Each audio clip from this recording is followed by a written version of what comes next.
Luxury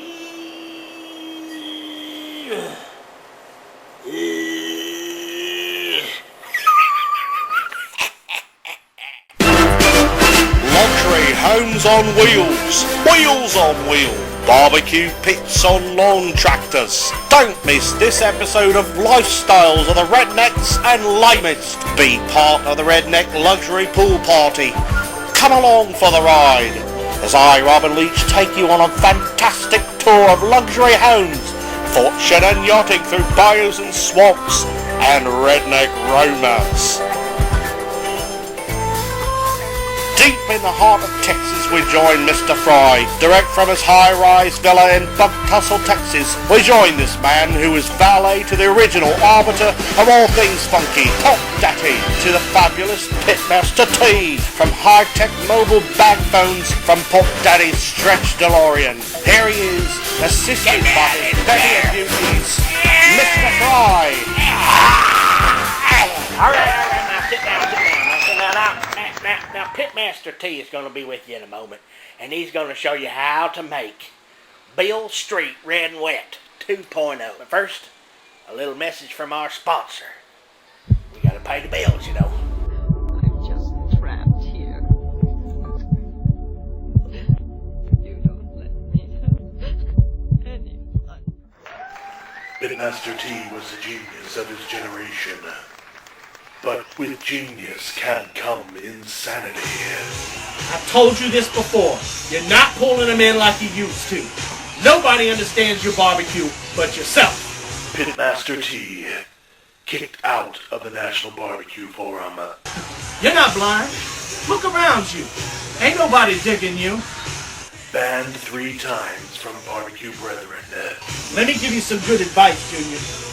Your barbecue makes sense to nobody but yourself. Don't miss the most incredible and funky barbecue movie of its time. That was sparked up what you did, man. Big Mister don't like it, and I don't like it either. I don't care. To show you that we're sympathetic to your problems, here's 2 tickets to tomorrow night's show. Don't forget to bring a girlfriend. Pitmaster T, abandoned by his crew. We give you a recipe. You say you're gonna use it, but you never do. Why should he do your recipes? He's been getting along fine without them. Next thing you know, you'll be wanting to use his propane fire starter. Everyone shunned him. You can really hurt me. But within Pitmaster T is a deep sadness. No, man.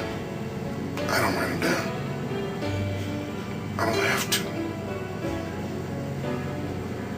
That's the difference between you and me. A sadness that drives. You got a smoker? Yeah, I got a smoker. You gonna sell barbecue?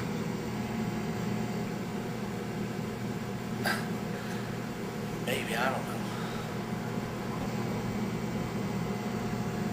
Never use gas. Wendy? Yes, Lisa. Is the water warm enough? Yes, Lisa. Don't miss the most incredible and funky barbecue movie ever made. Yes, Lisa.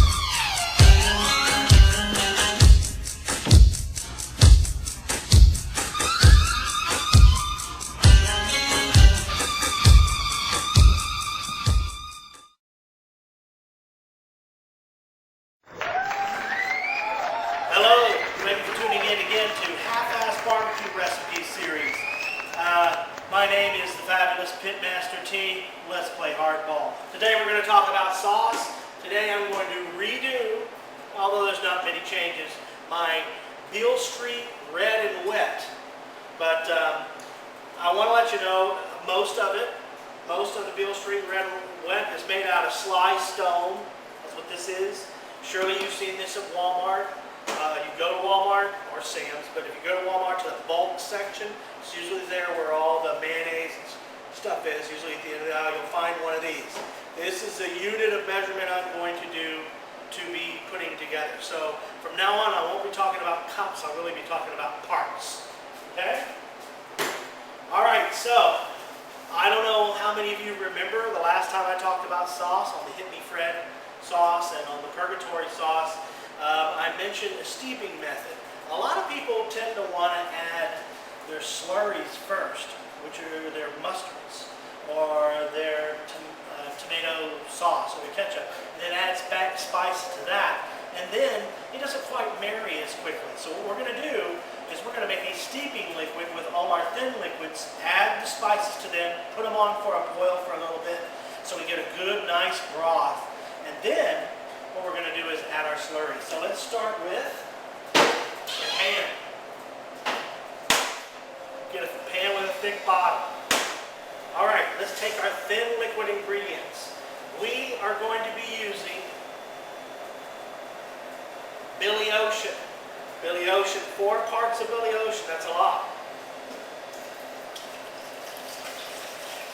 If you see me wash out the Sly Stone bucket out with a little Billy Ocean later on, don't freak out about it, okay?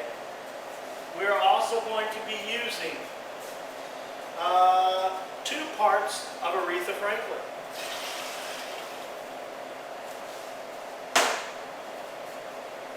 And let's see, 1/2 part Sir Duke, along with 1/2 part Chubby Checker juice. But we're also going to leave Chubby Checker's shoes on. Okay, now that about does it for our thin liquid ingredients. We do have one thing that is a little thin, well, it's thick really. And this right here is Jackie Wilson. It's a dark Jackie Wilson. We're going to add that at the very, very end when we're through with simmering the whole process because we don't want anything to burn. Okay, now we need to add our dry ingredients. I've already got the stove on, so I'm going to put this right on.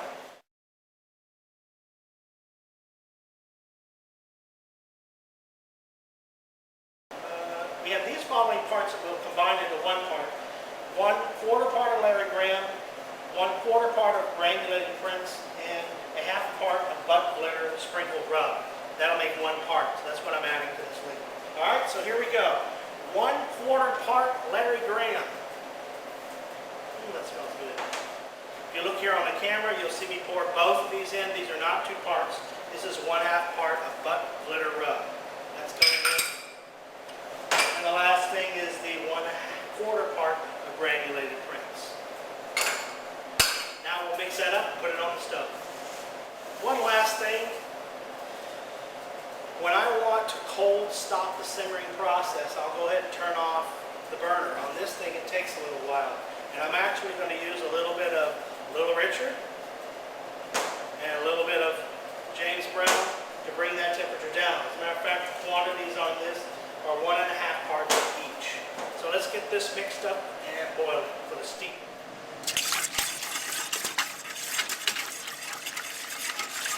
So now all the spices are inside of there. You can see Chubby Checker's shoes. And the thin liquids are allowing for all that stuff to be broken down. We're also going to quickly break down the sugars once this gets to be a rolling boil. But we're not going to boil it for too long because we don't want the Aretha Franklin to be boiled out of it. All right, as you can see, we kind of boil. I'm going to move it off. Okay, I moved it off. And I'm going to add 1.5 parts of James Brown and 1.5 parts of Little Richard. Give a chance for that to melt. We'll go ahead and stir that and let all those flavors marinate in there, including Chubby Checker's shoes. Okay, for those of you who saw me do this recipe the last time, Beale Street Red and Wett, you notice that I simmered it. You also notice that I also did a steep simmer with the spices. I'm finding that I really don't need the final simmer towards the end. And of course, there was a German translation of this exact recipe. The guy ended up calling it 6th Street Red and Wett after an Austin musical street. but it's still my recipe. And he ends up boiling at the end and then scraping off all the froth, and that's not necessary. Actually, he called it skunk. Very unappetizing. Okay, what I'm going to do is I have already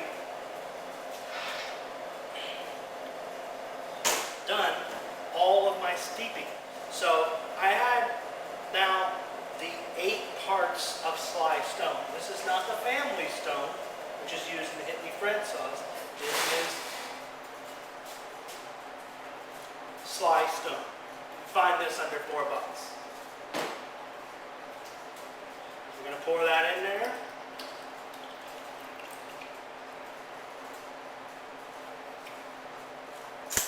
Get our spoon.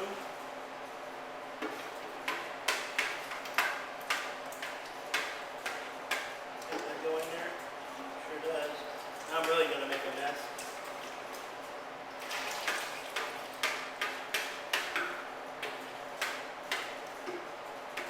Okay. And a little secret ingredient I always add for good luck, a little bit of Hit Me Fred barbecue sauce. Okay, now what we've got here, I even got Chubby Checker shoes in there. What we've got here is a barbecue sauce that has been aged a day because of the steeping process. It's warm to the touch, it's not scalding. But that steeping of all the spices kind of forward to the process about a day. But you don't want to taste this and do any adjustments to the taste. You may want it sweeter, you may want more salt, more lemon, whatever it is you want to adjust to it. Wait 24 hours. For the first 24 hours, you need to close the hi-hat up, let this break down in a cold sweat for a boogie night, taste it, make any adjustments the next day. Hold it, I forgot something, didn't I? Time to add the Jack Wilson.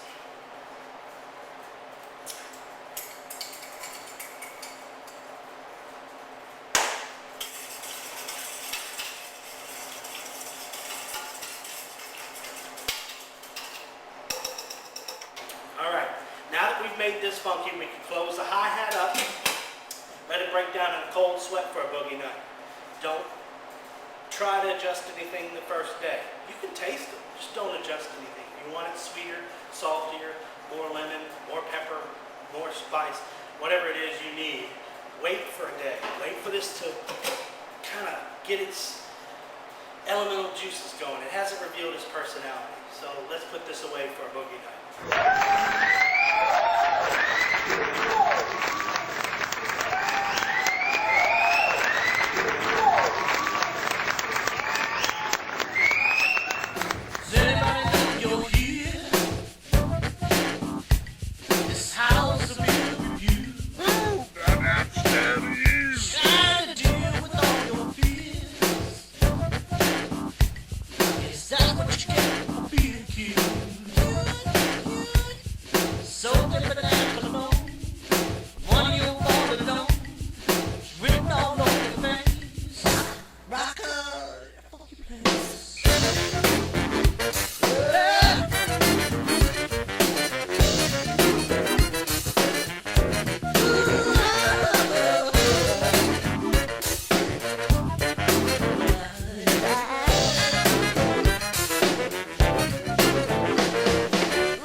fit for a king or a kaiser. Oh, this is wonderful because I'm very hungry. We got butter, deep fried, crispy bacon. Got Good, your I soggy think I can bacon, pass. slightly cooked bacon strips, toast Yes. drenched in honey and bacon, grease and loving, and a seen slather the with Surgeon General's, Duncan Hines report? icing, oatmeal flakes sprinkled over a nice old bowl of hog jaws and lard, biscuits and sausage gravy, buttermilk maple flavored lard blenses, link sausages, sausage balls, patted sausage. Now, don't you even think we wasted the leftover grease we rendered from the sausage and the bacon. This here is my specialty. You see, I gingerly unwrap the casing from them Jimmy Dean sausage tubes so as I can pour in the renderings and set them in the freezer for a few minutes. Make this nice sausage and bacon grease sorbet. Look here, you can just squeeze the tube right in your mouth. That'll be fine. I get the idea. Please pass the oatmeal sprinkles, please. Here you go, little buddy. Don't eat too much of that oatmeal. Your colon will think it's a stick up.